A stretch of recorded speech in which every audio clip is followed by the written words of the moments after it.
स्वागत है आपका हमारे चैनल एक कहानी सुनो में। अगर आपको हमारे भारत के संस्कृति और पौराणिक कथाएं अच्छी लगती है तो कृपया हमारे चैनल को सपोर्ट करें, लाइक, शेयर और सब्सक्राइब करें। तो आइए आरंभ करते हैं। ये एक बहुत ही ज्ञानवर्धक कहानी है। जो भी कोई इस कहानी को दिल से सुनेगा उसके घर में कभी भी कोई संकट नहीं होगा, कभी भी कोई विपत्ति नहीं होगी। उसके घर में हमेशा सुख और शांति बनी रहेगी। उसके घर में माता लक्ष्मी का सदा आगमन रहेगा। साथियों, ये बात तो आपने सुना ही होगा कि जिस घर में हर दूसरे दिन किसी न किसी बात को लेकर लड़ाई झगड़े होते हैं, रोज क्लेश होते हैं, उस घर में कभी भी बरकत नहीं होती। उस घर में कभी लक्ष्मी माता का आगमन भी नहीं होता। और जिस घर में सुख, शांति और खुशियां होती है, उस घर में सुख, समृद्धि का आगमन होता है और माता लक्ष्मी का निवास भी उसी घर में होता है।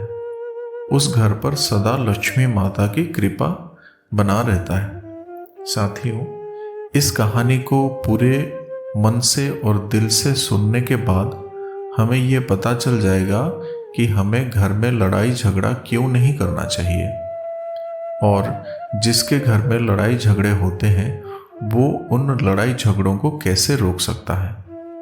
क्योंकि घर में सुख शांति का होना घर के लिए, घर के लोगों के लिए बेहद जरूरी है। ऐसा माना जाता है कि जहाँ सुख शांति होती है वहीं माता लक्ष्मी निवास करती है। जहाँ क्लेश उत्पन्न होते हैं, लड़ाई झगड़े उत्पन्न होते हैं, वहाँ माता लक्ष्मी का वास नहीं होता। वहाँ दुख और दरिद्र का निवास होता है। हो सके तो इस कहानी को पूरा सुने। ये कहानी आपके जीवन में बहुत सीख देगी। साथियों, एक समय की बात है। एक बहुत घना जंगल हुआ करता था। उस जंगल में एक मोर और एक मोरनी थे।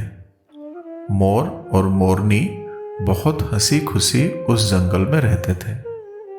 एक दिन मोरनी मोर से कहती है कि हे स्वामी, अब ये वन हमारे अनुकूल रहा नहीं है। यहाँ हमारा मन नहीं लग रहा है। हमें यहाँ से चलना चाहिए। हमें वहाँ चलना चाहिए जहाँ हमारे जाति, हमारे समाज के लोग रहते हैं, जहाँ खूब सारे मोर मोरनी रहते हैं। हमें वहाँ चलना चाहिए।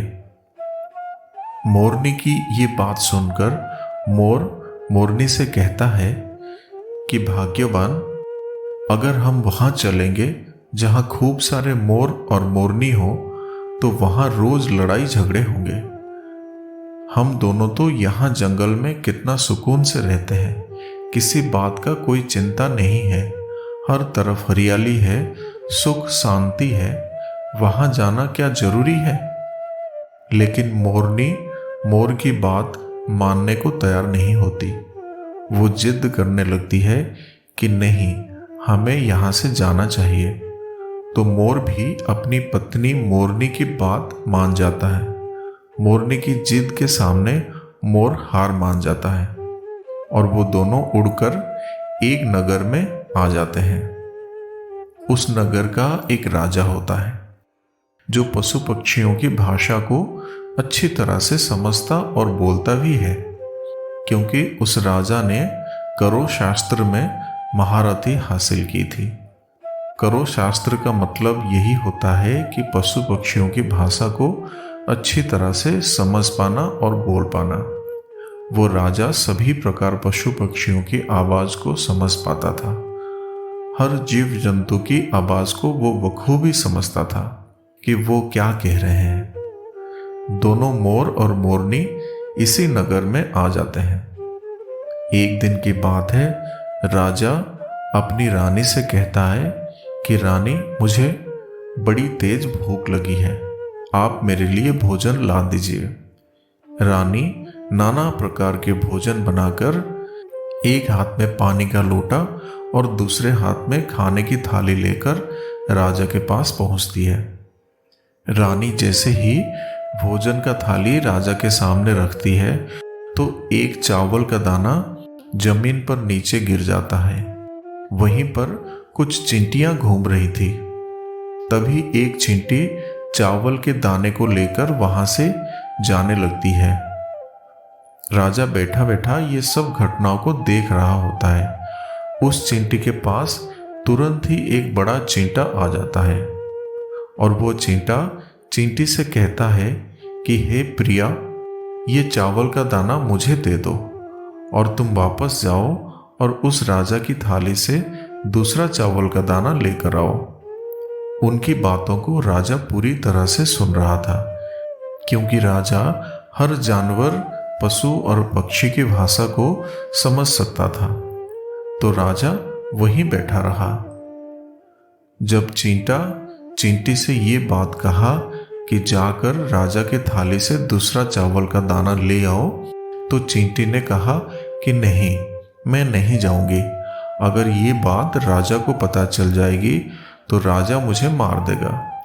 फिर चींटा चींटी से कहता है कि तुम जाओ, राजा को नहीं पता चलेगा। चींटी फिर जाने की कोशिश तो करती है, लेकिन फिर आधे रास्ते से वापस चली आती है और चींटा से कहती है, नहीं, मैं नहीं जाऊंगी। हो सकता है राजा को पता चल जाए और राजा मुझे मार दे, इसलिए मैं नहीं जाऊंगी। राजा उन दोनों को देख रहा था और दोनों की बातें सुन भी रहा था। चींटा को इस बात का वहम हो जाता है कि राजा हमारी बात को समझ रहा है। चींटा फिर चींटी से कहता है कि देखो, लगता है कि राजा हमारी बात को समझ रहा है। राजा ने हमारी बातों को सुन लिया है, इसलिए वो हमें देख भी रहा है। चींटा चींटी से कहता है, अगर राजा ने हमारी बातों को सुन लिया है और अगर राजा किसी और को हमारी बातें बताता है तो उसी समय राजा पत्थर का बन जाएगा। राजा चींटा और चींटी की ये बातें भी सुन लेता है और समझ भी लेता है, पर राजा इस बात को सुनकर बड़ी जोर जोर से हंसने लगता है। जैसे ही राजा को हंसी आने लगती है, राजा की रानी रसोई से बाहर आती है।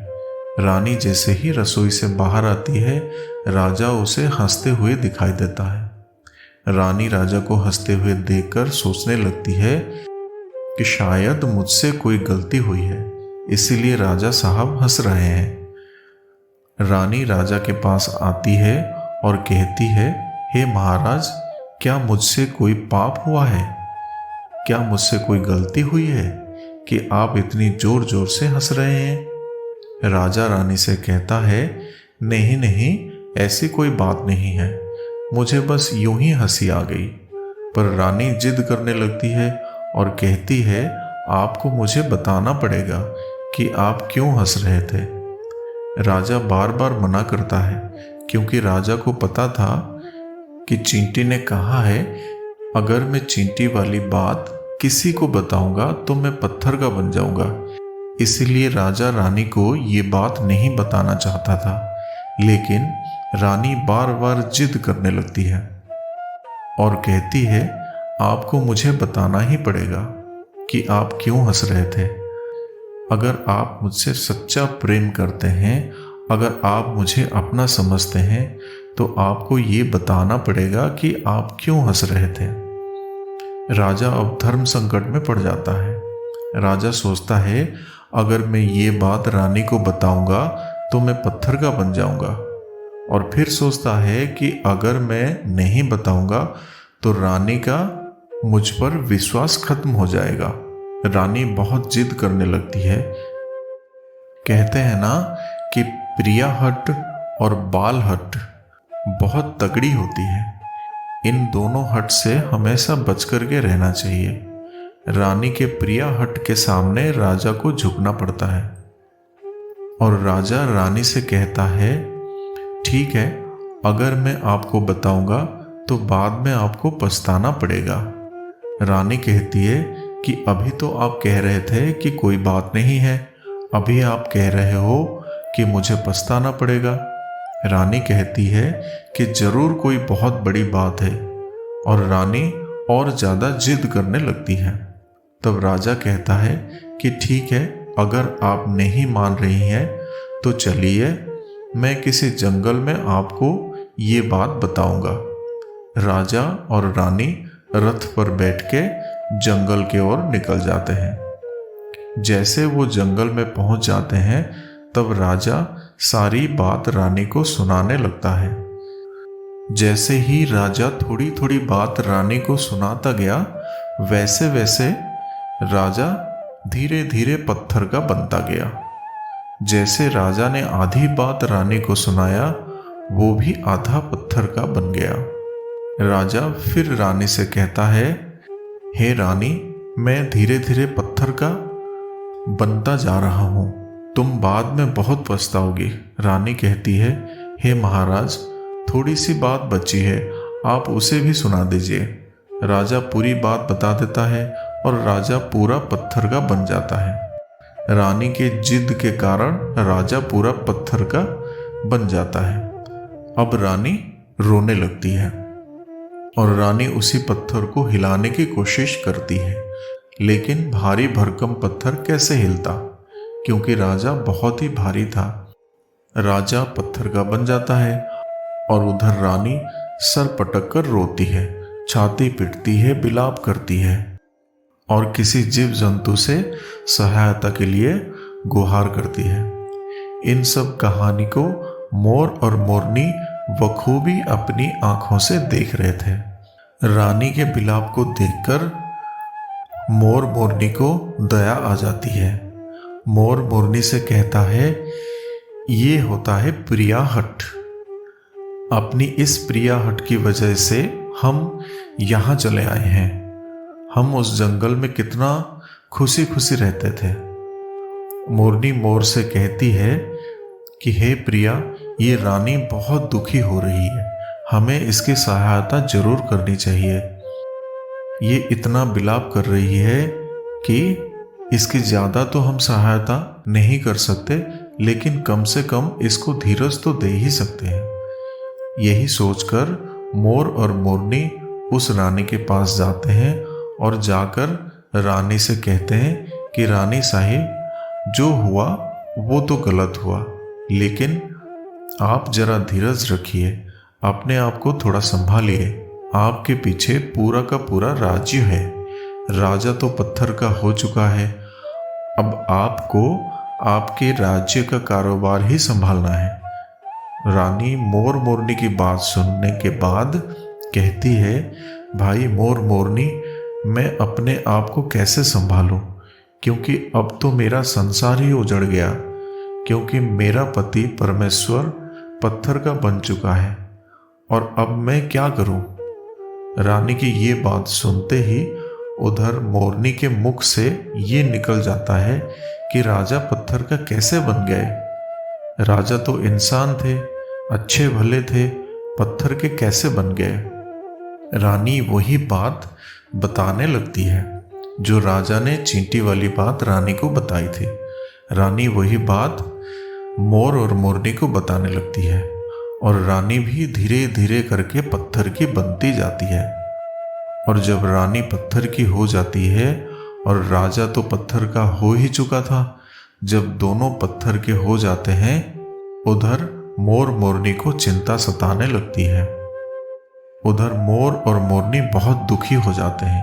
मोर और मोरनी को ये चिंता सताने लगती है कि ये विपत्ति हमारे ऊपर भी आ सकती है, क्योंकि राजा भी इस चिंटी वाली बात से पत्थर का हो चुका है और रानी भी इस चिंटी वाली बात से पत्थर की हो चुकी है। मोर मोरनी से कहता है, हम पर भी खतरा मंडरा रहा है, क्योंकि तुम स्त्रियों से कोई भी बात छिपती नहीं है। मोरनी मोर से कहती है, हे प्रिया, यहाँ से हम दूर चले जाते हैं। मोर मोरनी से कहता है, बेवकूफ, दूर जाने से क्या फायदा है, ये संकट तो धरती के किसी भी कोने में हमारा पीछा नहीं छोड़ेगा, ये खतरा तो हमेशा हमारे ऊपर मंडराता रहेगा। अगर जाने अनजाने में ये बात हमारे मुख से निकल गई तो हम भी पत्थर के बन जाएंगे। इस बात को लेकर मोर और मोरनी बहुत दुखी हो जाते हैं। रात दिन उनको ये दुख खाया जाता है। ये सोचकर वे ना भोजन करते हैं और ना चैन से सोते हैं। बस दिन रात यही दुख सताती है कि ये बात उनके मुख से निकल न जाए। यदि हमारे मुख से ये बात भूल कर भी निकल गई तो दोनों पति पत्नी पत्थर के बन जाएंगे। यही सोचकर मोर ने दिमाग लगाया कि यदि हम सारी चींटियों को खत्म कर दें तो ये सब खत्म हो सकता है, क्योंकि ये किया धराया तो चींटियों का ही है। फिर मोर मोरनी से कहता है, प्रिया, एक एक करके अगर हम सृष्टि से सारी चींटियों को खत्म कर दें तो संकट समाप्त हो जाएगा। और मोरनी इस बात से राजी हो जाती है और सभी चींटियों को मारकर खाना शुरू कर देते हैं। मोर और मोरनी का इतना आतंक हो जाता है कि सभी चींटियां डर के मारे बिल खोद के धरती के अंदर जाकर छिप जाते हैं। मोर और मोरनी ऐसी निगरानी रखते हैं कि उन्हें जहां भी चींटी दिखती है तुरंत दबोच लेते हैं। कोई भी चींटी मोर और मोरनी के इस आतंक के वजह से बाहर नहीं आती है। सभी चींटियों ने जमीन के अंदर अपना बिल बना के अंदर ही जाकर बैठ जाते हैं। काफी समय बीतने के बाद चींटियों को भूख सताने लगती है, क्योंकि भोजन तो बिल में मिलता नहीं है, भोजन तो बाहर ही मिलता है। जैसे ही भोजन के लिए चींटी बाहर आती हैं, मोर उन्हें दबोच लेते हैं और उन्हें जान से मार देते हैं। एक चींटी और एक चींटा बिल के अंदर भोजन के लिए तड़पते हुए श्री विष्णु का प्रार्थना करने लगते हैं। भक्ति करते करते उन्हें ये भी मालूम नहीं पड़ता है कि वो कहाँ है और कहाँ नहीं है। वे बस तपस्या में ही लीन रहते हैं। अंत में जाकर श्री हरि विष्णु उन्हें दर्शन देते हैं और भगवान विष्णु कहते हैं, चींटी चींटा, जो तुम्हें मांगना है मांग सकते हो। हम तुम्हारे भक्ति से प्रसन्न हैं, क्योंकि चींटा और चींटी ने निरंतर भक्ति की थी। ना ही कोई जल ग्रहण किया था, ना ही कोई खाना खाया था। इसलिए भगवान विष्णु बहुत जल्दी प्रसन्न हो गए और आकर कहने लगे, जो तुम्हें मांगना है वो मांग सकते हो। चींटा और चींटी ने ना जाने कितने दिनों से भूखे और प्यासे थे। दोनों एक ही बात कहते हैं कि हे प्रभु, अगर आप हमें वर देना चाहते हैं तो हमारे पेट में गांठ लगा दीजिए। उन्होंने सोचा, अगर हमारा पेट नहीं रहेगा तो हम बाहर क्यों जाएंगे और मोर मोरनी हमें नहीं खाएंगे। इसलिए उन्होंने मांगा, हे प्रभु, हमारे पेट में गांठ लगा दीजिए। भगवान विष्णु कहते हैं तथास्तु, और चींटियों के पेट में गांठ पड़ जाती है। साथियों, आज भी उन चींटियों के पेट में गांठ लगी हुई है। चींटियों का पेट नहीं होता है। फिर चींटा और चींटी भगवान विष्णु से कहते हैं, प्रभु, हमारे पेट में तो गांठ लग गई है, लेकिन अभी भी हमें मोर और मोरनी से खतरा है। मोर और मोरनी हमारे इंतजार में अभी भी ऊपर जमीन पर बैठे हैं, और जैसे ही वे लोग हमें देखेंगे वो हमें मार देंगे। भगवान विष्णु मोर और मोरनी के पास आते हैं और मोर से कहते हैं, हे मोर, तुम चींटियों का शिकार करना बंद कर दो। इसमें चींटियों का कोई दोष नहीं है। जो दोषी था वो राजा था, क्योंकि राजा ने करो शास्त्र की पढ़ाई की थी, इसलिए वो सभी जीव जंतु की भाषा को समझने में सक्षम था। उसके साथ साथ वो जिन भाषा को समझता था उनका रूप बदलने में भी सक्षम था। पशु पक्षियों का वो रूप धारण किया करता था और वो उन पशु पक्षियों के साथ दुष्कर्म भी किया करता था। और जब वो पशु पक्षी गर्भ धारण करते तो वो उन्हें छोड़कर इंसान बन जाता और फिर ऐसी पशु पक्षियों पर वो जोर जोर से हंसता था। इसकी ऐसी मूर्खता के कारण ही आज ये राजा पत्थर का बन चुका है। मोर कहता है कि हे प्रभु, उनकी पत्नी यानी रानी का क्या दोष था? विष्णु जी कहते हैं कि उनकी पत्नी भी उनके इस पाप में बराबर की भागीदारी है, क्योंकि उनकी पत्नी अगर उनको रोकती तो वो इतना बड़ा पाप नहीं करता। इसलिए उनकी पत्नी यानी रानी भी इस पाप की भागीदारी है। इसलिए आज रानी भी पत्थर की बन चुकी है। विष्णु जी के समझाने के बाद मोर उनसे कहता है कि हे प्रभु, पर इस बात को हम किसी और से कहेंगे जो कि रानी ने हमें सुनाया है, तो क्या हम भी पत्थर के बन जाएंगे? विष्णु जी कहते हैं कि तुम्हारा ये श्राप अब समाप्त हो चुका है। तुम्हें किसी से कहने पर कोई फर्क नहीं पड़ेगा। आप किसी से भी कह सकते हैं। तुम्हारे ऊपर से खतरा टल चुका है।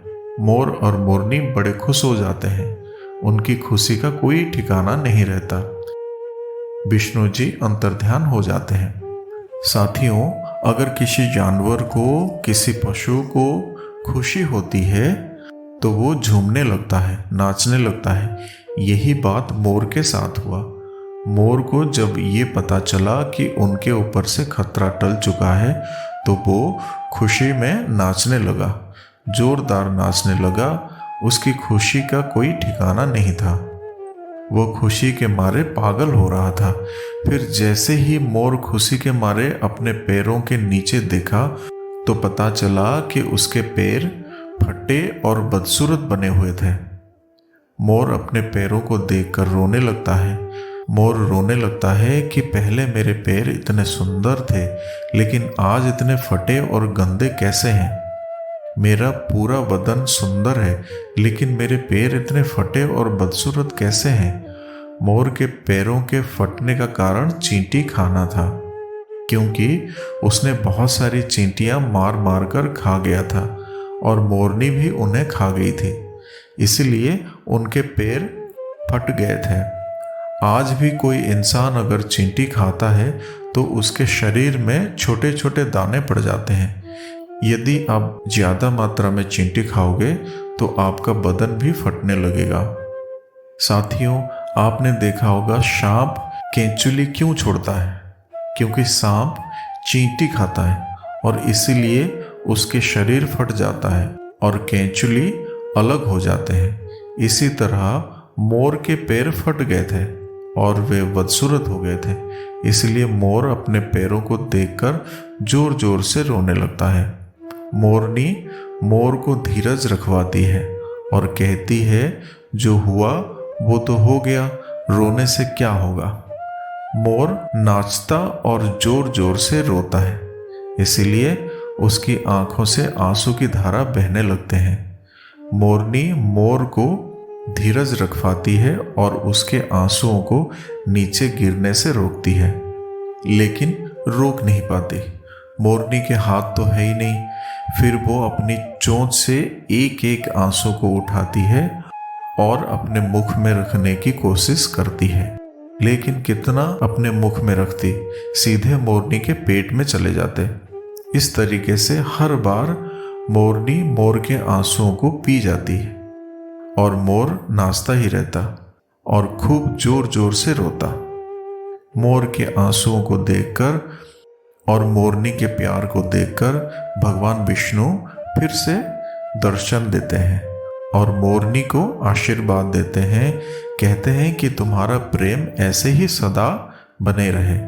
विष्णु जी के आशीर्वाद की वजह से, अब इसे आशीर्वाद समझिए या श्राप, इसकी वजह से मोर कभी संभोग नहीं कर पाता, क्योंकि मोर जब नाचता है तो उसकी आंखों से आंसू गिरते हैं और उन आंसुओं को मोरनी पी जाती है और इस आंसुओं के कारण मोरनी गर्भधारण कर लेती है। भगवान श्री हरि मोर और मोरनी को आशीर्वाद देते हैं और कहते हैं कि तुम्हारी भक्ति धन्य है और तुम धन्य हो। एक समय ऐसा भी आएगा कि तुम्हारे पंख को मुकुट बनाकर धारण करेंगे। इसलिए कहते हैं श्री कृष्ण के रूप में श्री हरि विष्णु धरती पर आते हैं तो वो मोर का पंख अपने मुकुट में धारण करते हैं। साथियों, हम आशा करते हैं कि इस कहानी से आपको बहुत कुछ सीखने को मिला होगा। तो फिर मिलेंगे साथियों अगले वीडियो में। तब तक के लिए अपना ख्याल रखना और हमेशा हंसते मुस्कुराते रहना।